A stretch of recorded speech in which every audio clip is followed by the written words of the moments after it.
गरीब की शादी। शशि की सौतेली माँ ने उसकी शादी की तो बड़े घर में, लेकिन पति कोई काम न करता। आप ससुर जी के साथ काम पर क्यों नहीं जाते? हाँ जाऊंगा, लेकिन कल से।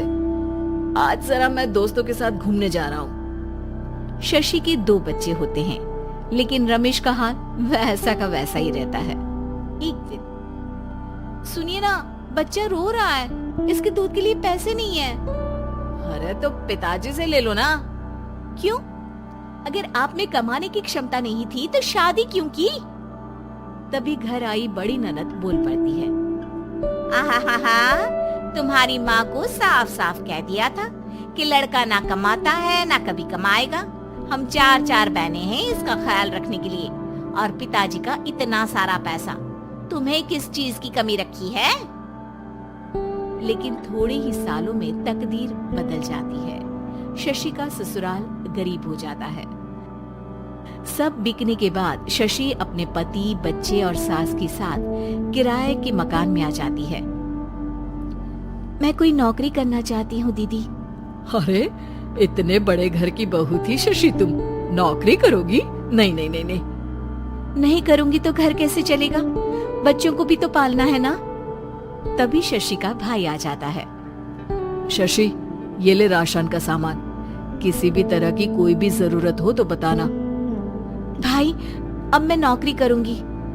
देख बहन, वैसे तो मैं तेरे साथ हूँ, लेकिन हाँ, मैं ये भी चाहता हूँ कि तू अपने पैरों पर खड़ी हो जा। शशि को एक प्ले स्कूल में छोटे बच्चों को संभालने की नौकरी मिल जाती है। एक दिन, शशि, मेरे स्कूल को अब तुम संभाल लो, मैं कुछ दिनों के लिए अपने बेटे के पास जा रही हूँ। लेकिन प्ले स्कूल अकेले मैंने कभी नहीं संभाला है।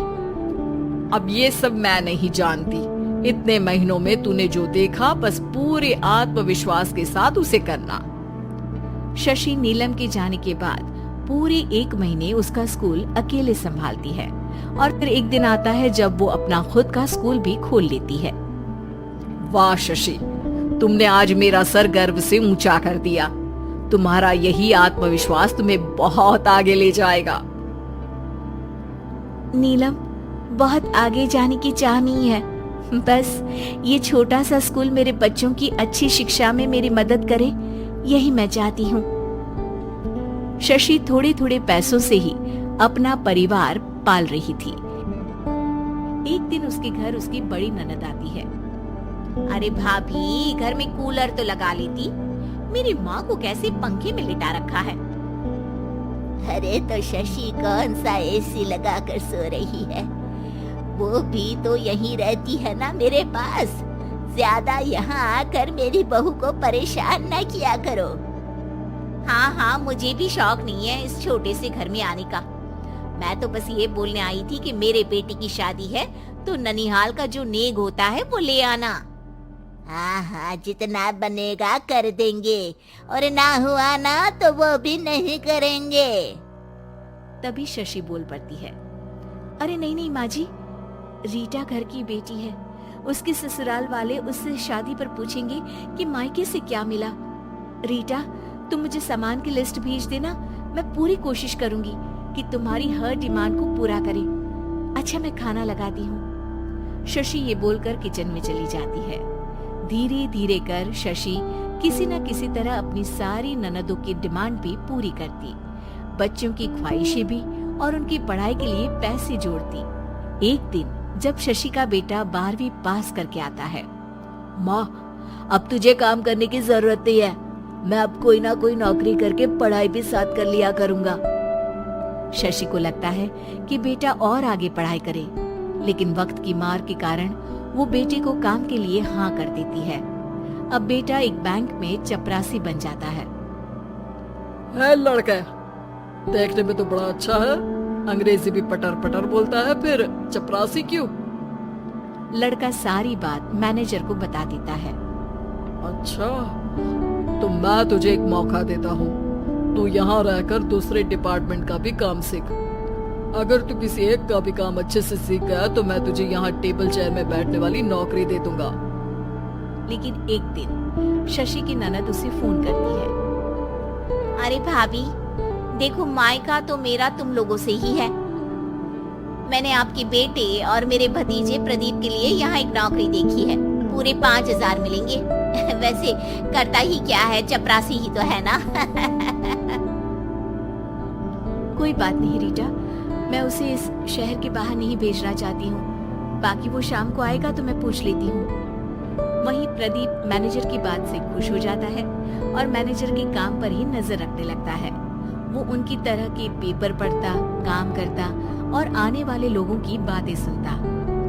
एक दिन बैंक में ऑडिट वाले आते हैं। ये गलत है, पूरी बैलेंस शीट नहीं मिल रही है, कहीं ना कहीं गड़बड़ है।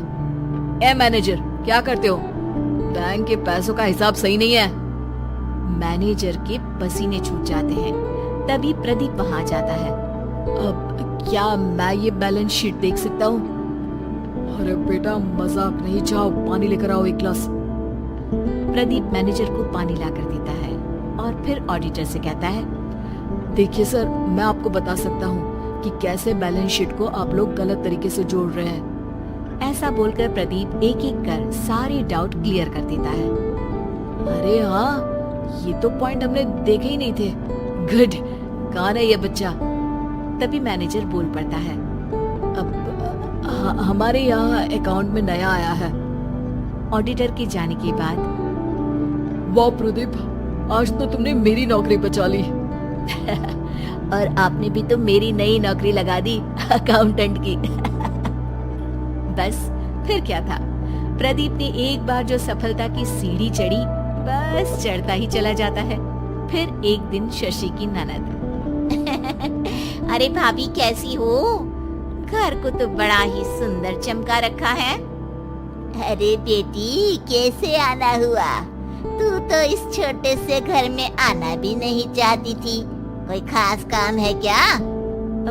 हाँ, वो माँ, मेरा जो मझला बेटा है ना, वो अकाउंट से पढ़ाई कर रहा है, तो प्रदीप से बोलकर उसकी भी कहीं अच्छी नौकरी लगा दो ना।